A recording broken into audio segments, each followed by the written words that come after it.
warahmatullahi wabarakatuh. Waalaikumsalam warahmatullahi wabarakatuh. Selamat pagi. Pagi. Semangat. Semangat. Bismillah ya. Alhamdulillah pada hari ini kita masih semangat untuk melakukan KBM.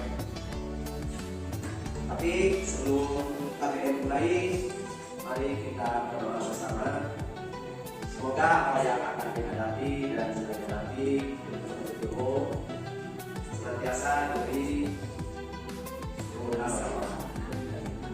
Untuk berdoa silakan untuk iman untuk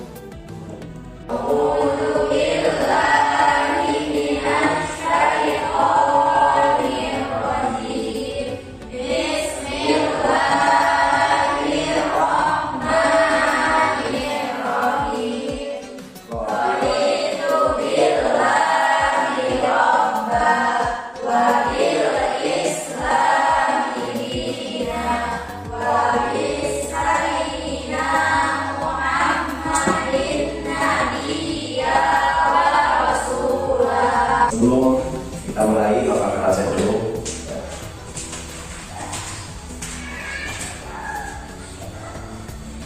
Anissa, Adiro. Devi, Adiro.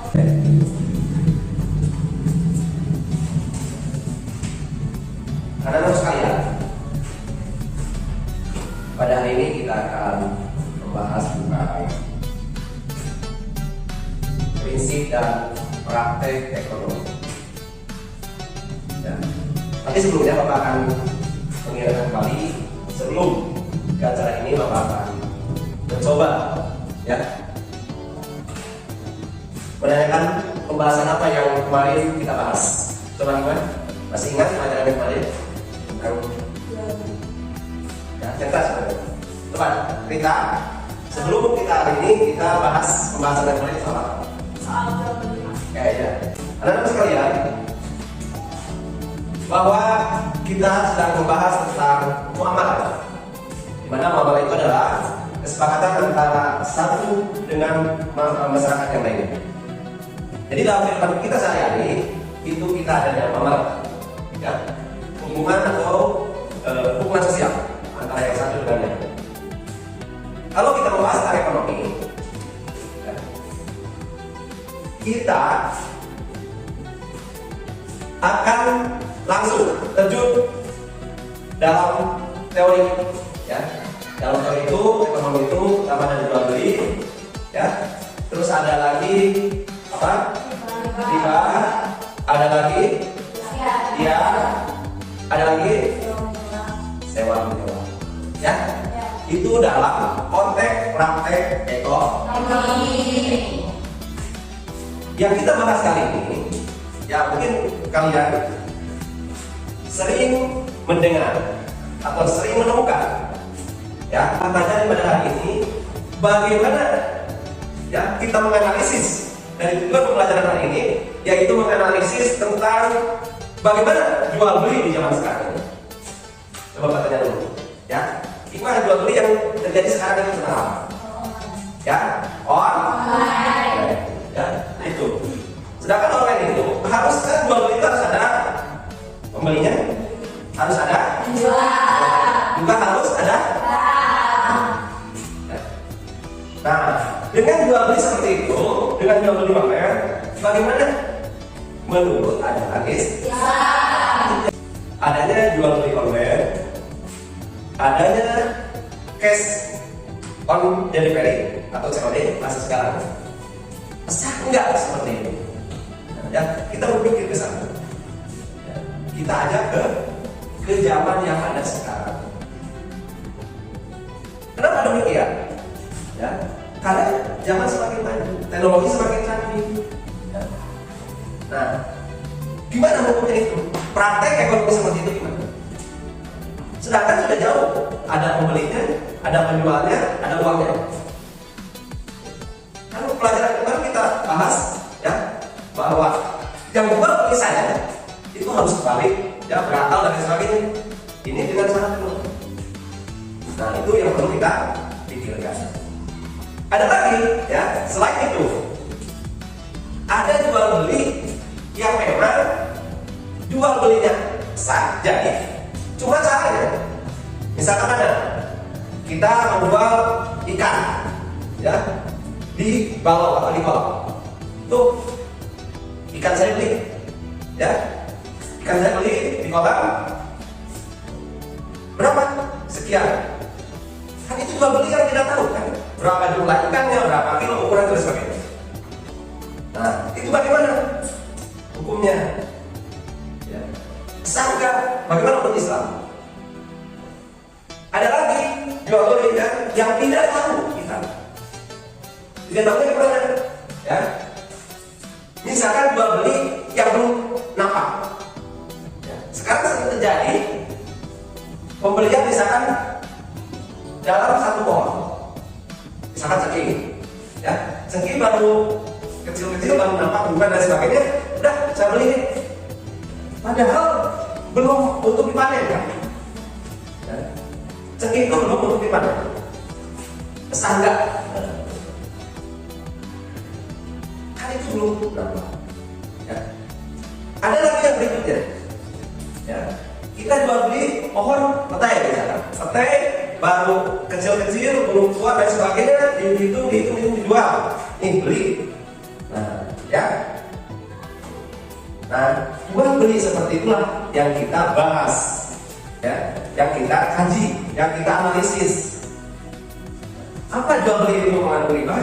Apa sah? Ya.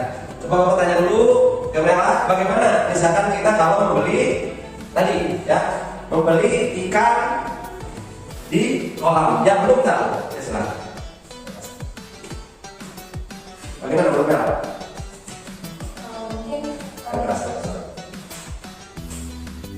Mungkin hukumnya makruh Pak, Makruh. karena belum kelihatan bentuknya, karena kan kalau proses jual beli kan harus tentu ya, ada penjual, ada pembeli, terus ada barangnya, jadi berwujud gitu. Nah, ya, terima kasih Pak ya.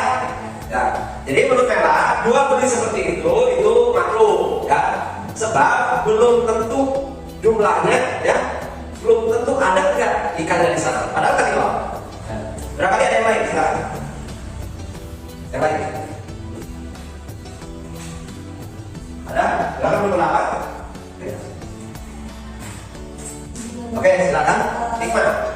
Saya jual beli tersebut termasuk dalam hukum riba, yang dimana hukum riba berjenis hukum riba nasiah, yang dimana pembeliannya itu ada sama jenis barangnya sama barangnya, cuman si pembeli dan penjual itu berpisah tanpa melakukan seterima. Artinya itu Pak, tadi dijual terlebih dahulu, tapi ada yang masih kecil, nanti diserahkan seterusnya. Oke, ya, itu pendapatnya. Jadi penjualan seperti itu termasuk riba nasiah, ya, tersembunyi atau tersembunyi, ya.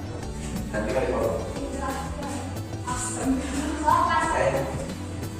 Dan teman sekalian, kita membahas tentang jual beli yang tidak nampak, jual beli online, ya, jual beli yang tidak tahu barangnya, ya, itu termasuk riba atau tidak, ya.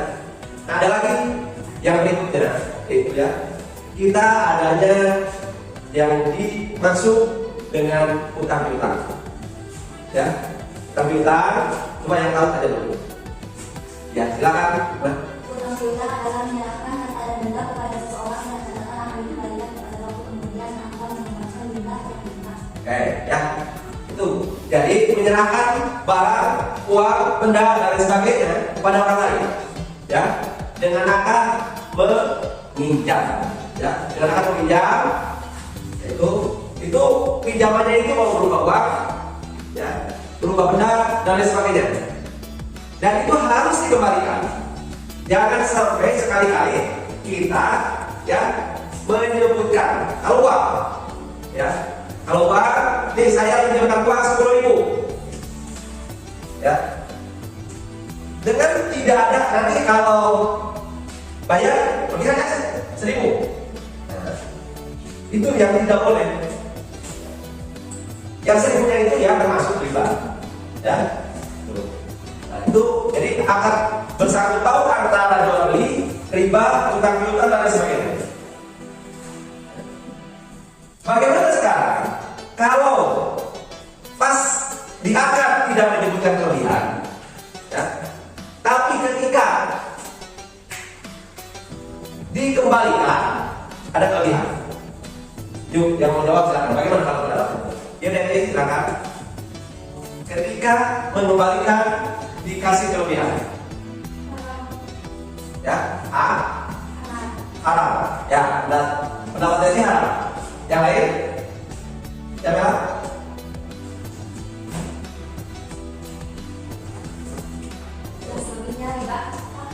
Yang selebihnya riba. Nah, ya, tuh jadi yang satu haram, yang satu riba.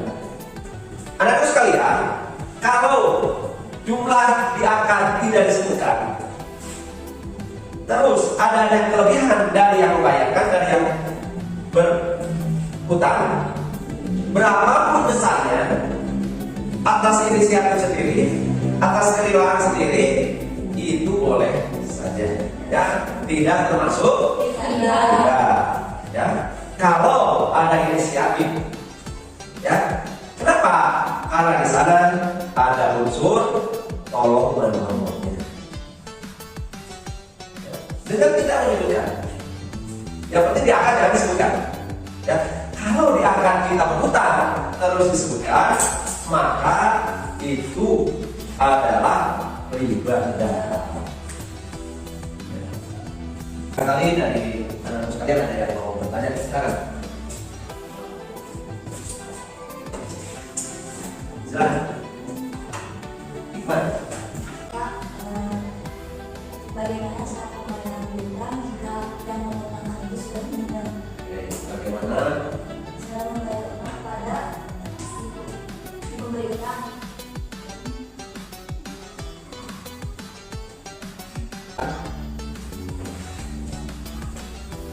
Nah, satu orang lagi untuk yang bertanya.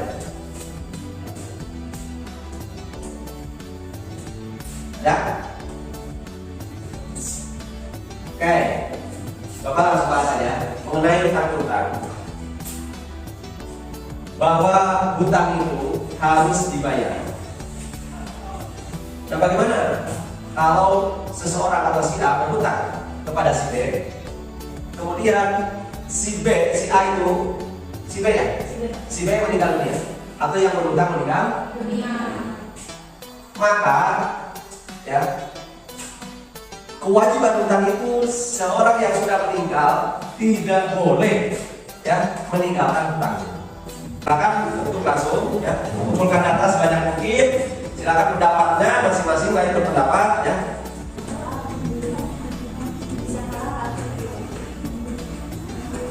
Nah, kalian ada, ya, nanti akan dibahas bersama setelah mengumpulkan data-data tersebut, ya.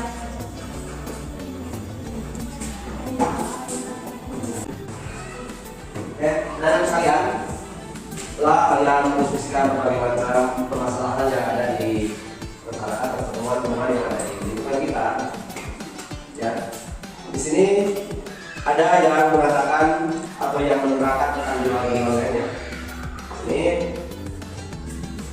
Ini karena teknologi yang zaman canggih. Bagaimana hukumnya? Bagaimana hukumnya tentang jual beli online? Nah, ini apa termasuk riba? Apa boleh atau tidak? Ya. Nah, kalau di zaman sekarang, karena praktik ekonomi muamalah yang tidak lagi langsung berhubungan dengan orang per orang, tapi dengan menggunakan teknologi yang ada, dengan HP Android, dengan IT, ya. Jadi kalau kesepakatan antara pemesan dan yang dipesan itu sesuai, ya, maka itu boleh. Untuk mengakhiri KPM pada hari ini, mari kita tutup dengan bacaan doa. Selesai. Ya, Assalamualaikum warahmatullahi wabarakatuh.